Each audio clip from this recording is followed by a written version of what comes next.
Inside Huntsville with Brenda Martin, a conversation with department heads at City Hall on streets, ball fields, public safety, and more.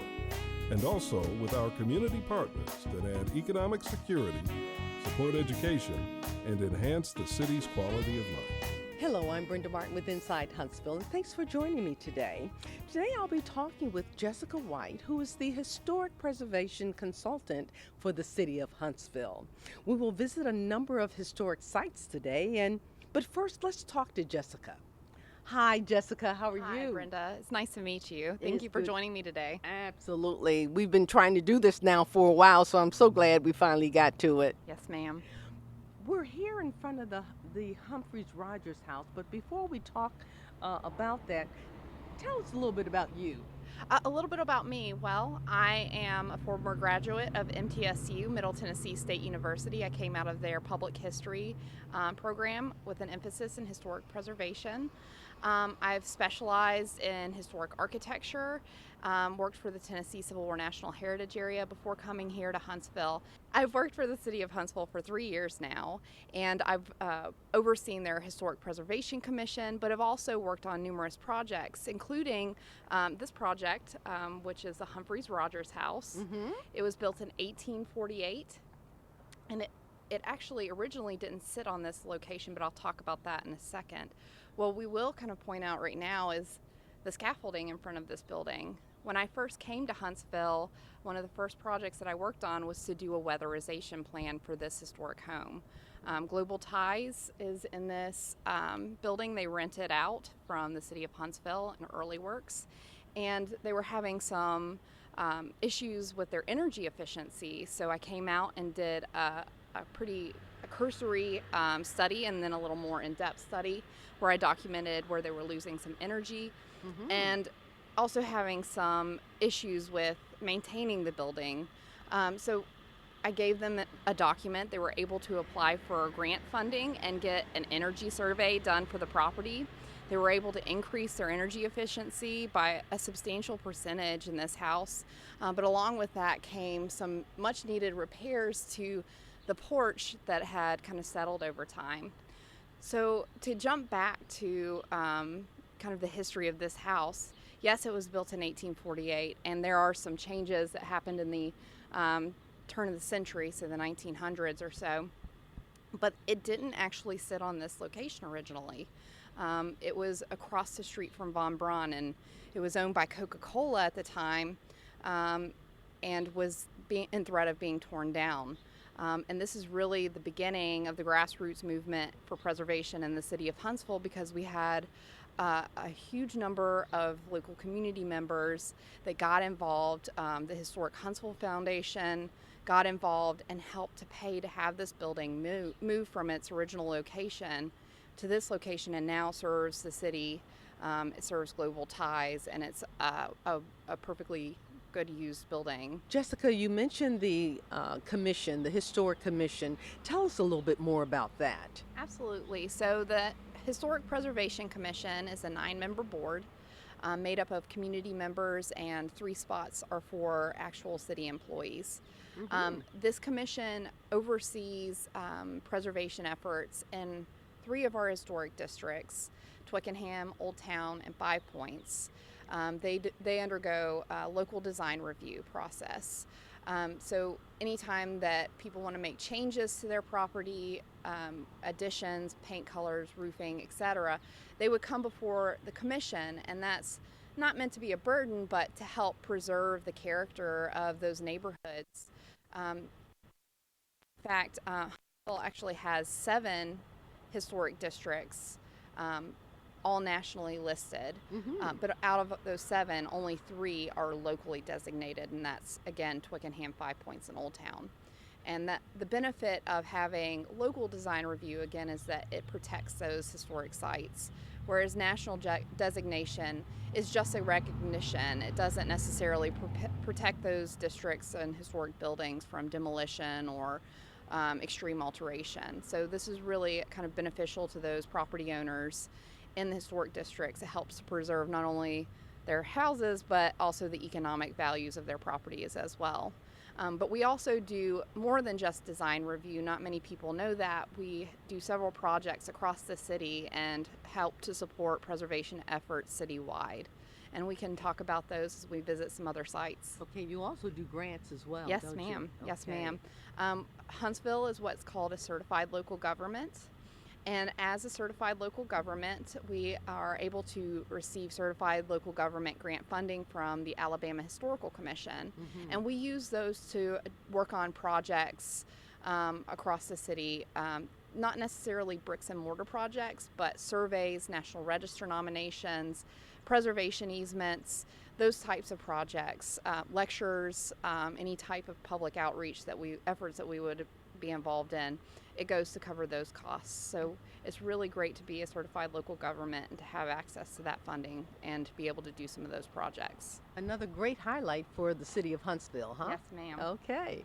Jessica, we're in front of the First National Bank of Huntsville. So what's its significance? This building was built in circa 1835.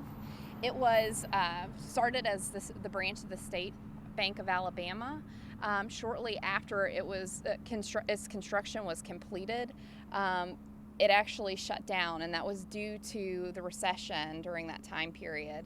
So once the bank ended as the state branch bank, it opened again or sold to the Northern Bank of Alabama. And that lasted from approximately 1852 to 1865, and it changed hands again. The major impact during that time was, of course, the Civil War. And during Union occupation of Huntsville, the bank building was actually used as the commissary for the Union Army. So of course, every time that the bank has changed hands, it's been due to a major national or state occurrence that's caused that to happen. The bank then turned over to the National Bank of Huntsville, and that's when that time period. That's when big cotton comes to Huntsville. Huntsville becomes this kind of booming cotton mill industry or industrial town, and the bank thrives during that time. You see a lot of changes happen to the exterior of the bank. We have images of the bank having a cast iron balcony. The second story windows were added. The side doors were added.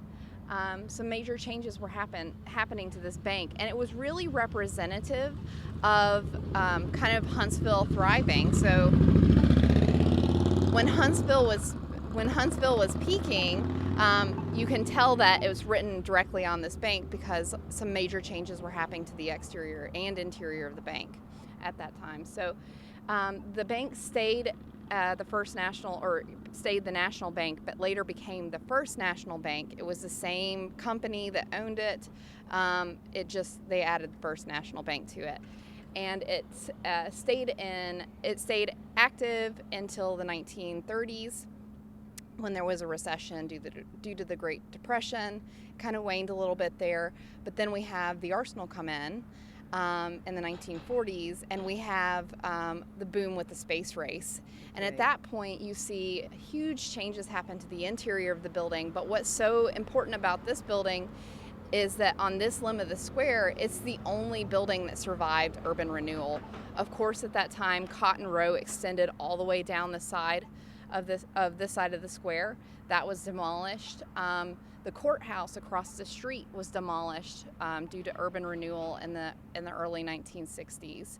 So this is one of the last surviving buildings on this side of the square that date to an earlier time, and it's certainly one of the most iconic buildings in Huntsville.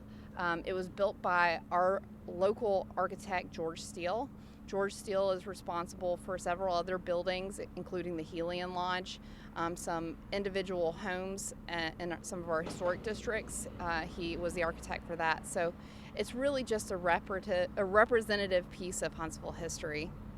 We're in front of the UG White building, and it's an interesting building, Jessica. Tell us a little bit about this. So this building was built by another local architect. His name was Edgar Love. He is also responsible for the YMCA building and the Federal Courthouse and Post Office. Federal Courthouse and Post Office was actually one of the last buildings that he was the architect for. He passed away shortly after it was constructed. This building is built in the Chicago style, or also known as commercial style. And what's so great about it is that it has these wonderful glazed tiles. James Mason, instead of renting it out to a commercial clothing store or dry goods store, opened a furniture store inside of it. And it remained Mason's Furniture Store, a family-owned business, I believe until the 1970s. After that, it became a restaurant, and now it's UG White Mercantile.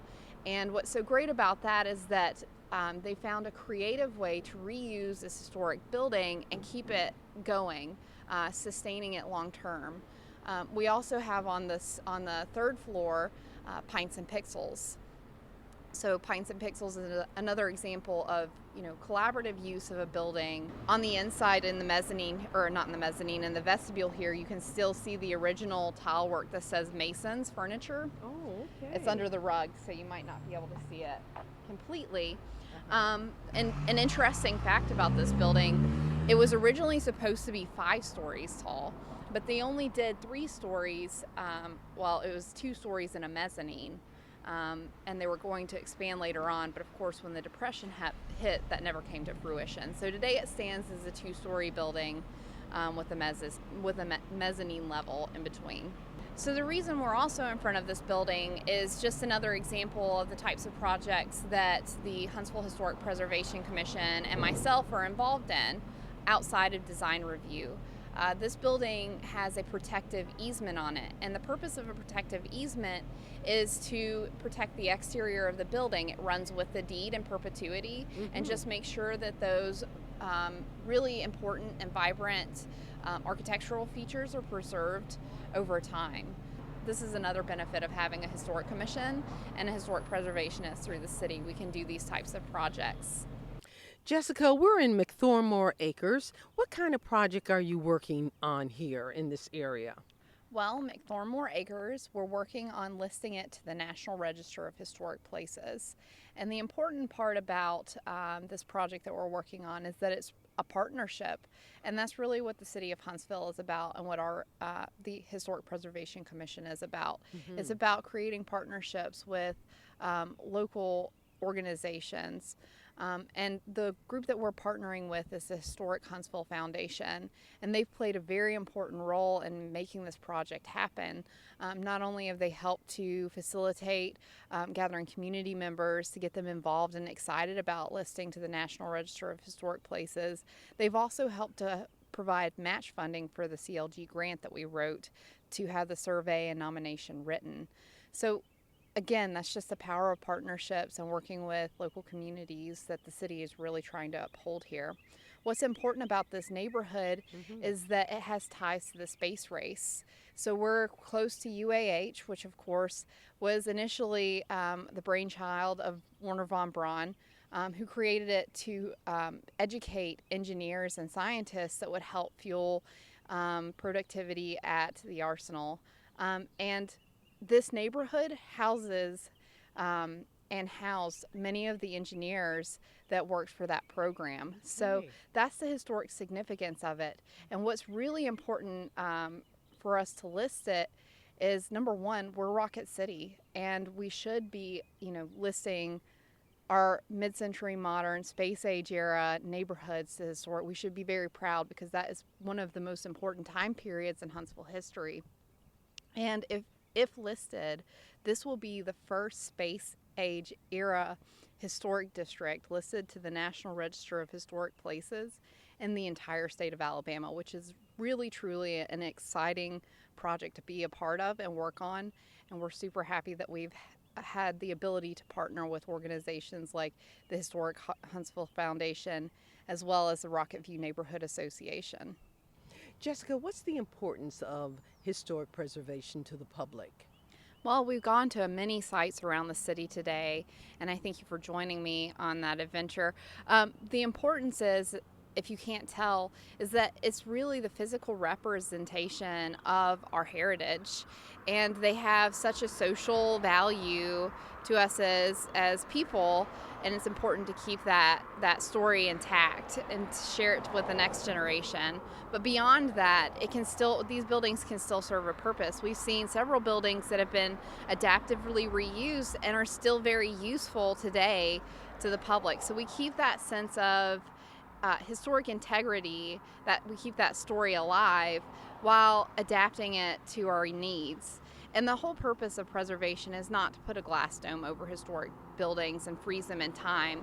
We want these buildings to be working sites. We want them to be useful to people, because if they have use, if they have purpose to the people today, then they have value and they can be sustained long term. So preservation is really about keeping sites, keeping historic buildings as functioning, self-sustaining buildings so that future generations can learn to appreciate them.